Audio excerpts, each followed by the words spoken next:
When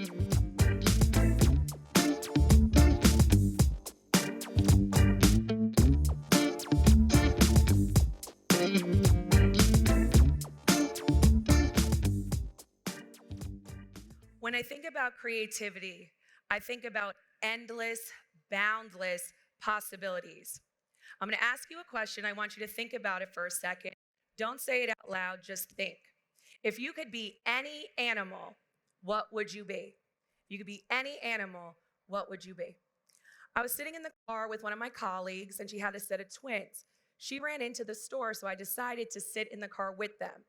This was the first time that we've ever met. So, of course, we asked the preliminary questions. What's your name? How do you know my mom? But then they started asking other questions. And one of the questions they asked me was, if you could be any animal, what would you be?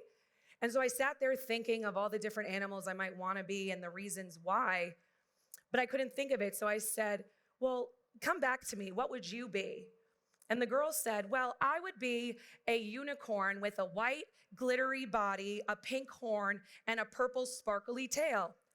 And at that moment, I realized, oh my goodness, I thought I was being risky by thinking about saying a dragon because it's mythical, it's not real. And then I had to ask myself, well, who said it had to be real? And that's what this talk is about.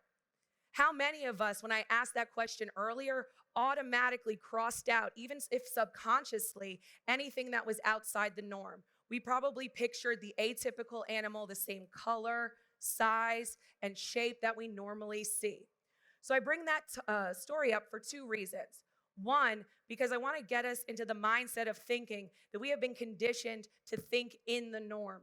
It is uncomfortable to think outside the norm. It is uncomfortable and scary to think about something that's different and fail, or think differently than people and they might look at you differently. So the second reason is creativity, especially in education, is not a new topic. We have seen this for over a decade, whether it's in business, technology, entrepreneurship, and in education. Creativity, or the lack thereof, has been an issue for over a decade. There's actually been two TED Talks that I'm going to reference now that speak on this specifically. The first one was done by Sir Ken Robinson, and he said that education is a crucial component in cultivating creativity. He also said that traditional schooling does not promote an environment where you can be wrong and make mistakes. The second talk was done by Dr. George Land, and he cited a study that was done in 1965, and it was a longitudinal study that studied a group of children over the span of years. And what they did was they took a test. It was actually created by NASA to test creative genius. And what this test was supposed to do is to weed out or to identify kids that have creative genius capabilities. So they took this test and they gave it to 5-year-olds.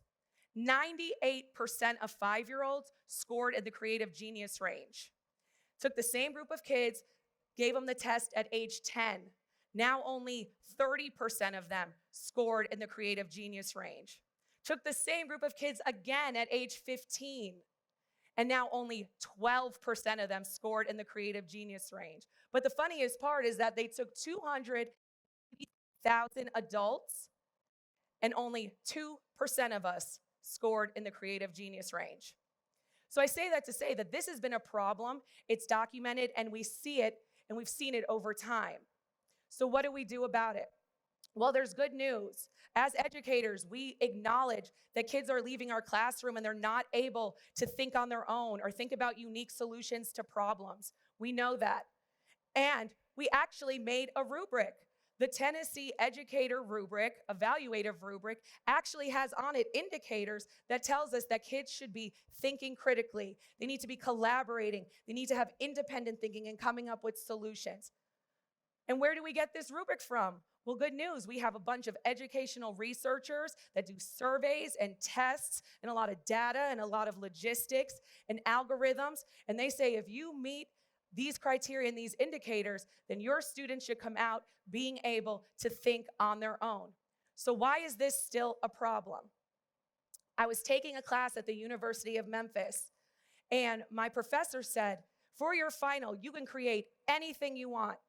only criteria is that it's based on your observations and it's based on theory and research.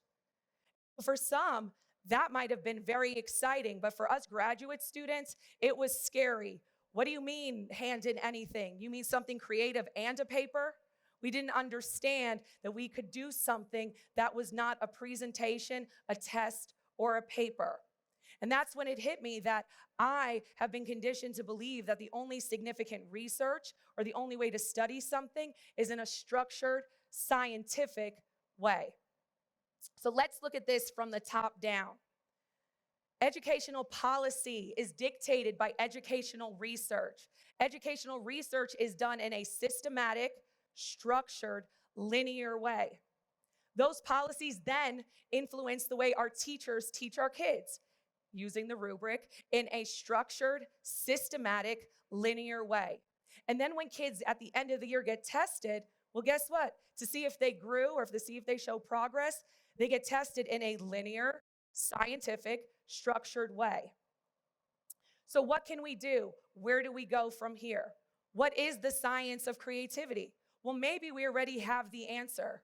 Science is the systematic study of a subject. And I know that creativity is none of that. It's not systematic, it's not structured. So what do? Well, I don't have the answers to all of that. I don't claim to come up here and have a solution right now. But I do know that if we want to study education and study creativity, then we need to study it in a creative way. If we want to teach creativity, then we need to teach it in a creative way. And if we want our kids to be creative, then we need to give them the time and the space to not be scared to make mistakes, to not feel like if I do something out of the box that I might lose my job or I might fail or I might not be taken seriously. So again, what can we do? I want to leave you with two things. The first step is to change the way we're doing things. We cannot make change unless we do something different. We cannot make change unless we do something different. So the first thing you can do is cultivate, whether it's in your business, whether it's in your home with your children or with your family, in education, if you're a teacher and you're in the classroom, cultivate an environment where you're allowed to think differently. You're not punished for it. There's no penalty for thinking outside the box. The second thing and the most important thing is to value each and every idea. Even if that idea needs to be changed or we need to work together and collaborate to make it work, even if it seems impossible, still value it for what it is. Because what are the implications if we don't? We lose innovation, we lose progression, we lose individuality. We start to all think the same way. So take that idea and cultivate it, work with it. Recognize that each one of these ideas is a stepping stone for creativity and innovation. Thank you.